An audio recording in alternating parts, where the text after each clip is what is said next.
Unang araw pa lang minahanda kita. Bakit ba ganito ang aking nadama? Di man kita lubusan ang kilala. Eh ano naman, basta mahal kita. Unang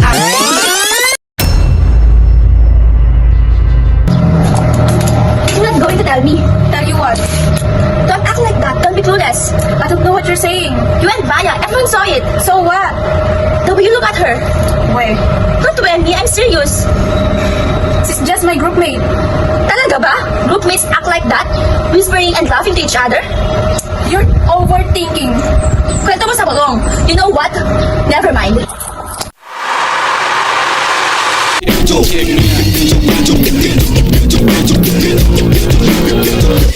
At the starting of the week, at Summit Talks, you'll hear them speak. It's only Monday.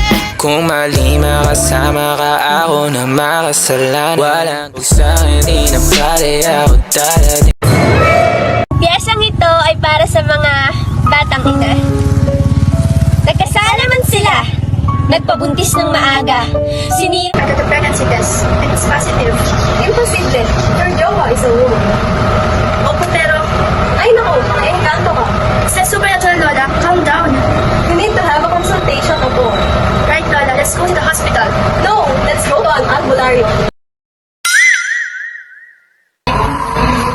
Halina kayo, kain na kayo dito.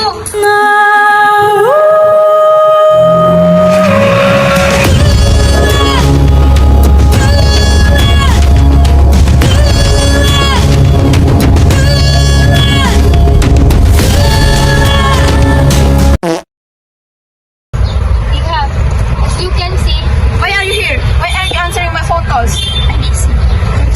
Are you hiding something from me? Wait, what is this? And wait, are you pregnant? Huh? No! Come here, let's go to the hospital.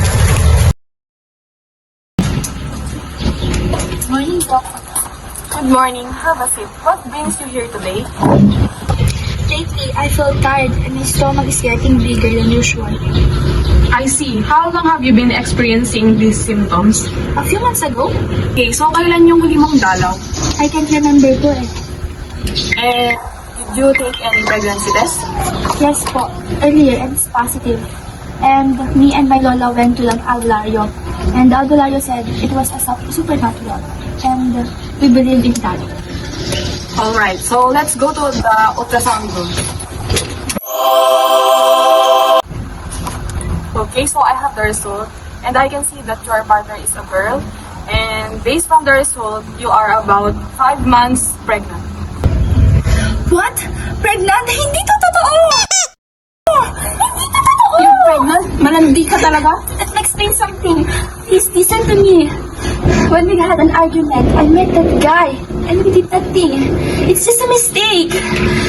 Who's that boy? Call him now. No need. I'm here. I heard you're pregnant. Excuse me, who are you? I think the baby's mine. Pananagutan ko sa ako. I'm JP's partner. Papalakihin namin ng bata. Partner, let's be real. You're just a girlfriend. Excuse me? You're just a husband. You'll never be a father. Hindi gender ang basihan ng isang magulang. Imagine, magugulo yung bata kapag nalaman nila parehas sa babae ang kanyang magulang. Love and responsibility raise a child, not sexual orientation. That's nice, pero sa social media lang yun. You are close-minded, that's why you think of that. Everyone, calm down. Let me clarify something important. Parenthood is not about sexual orientation. What matters most is who can provide a stable and supportive environment for the child. Ako pa rin ang tate, right? I get the first priority. As the biological father, you are legally responsible to provide child support. What about me?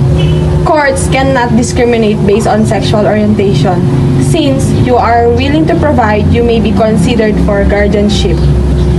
The priority is the child well-being, not the sexual roles and pride. What? Can you teach me how to cut it? You know why? Cause all the bitches love it. All I need is a beat that's super pop.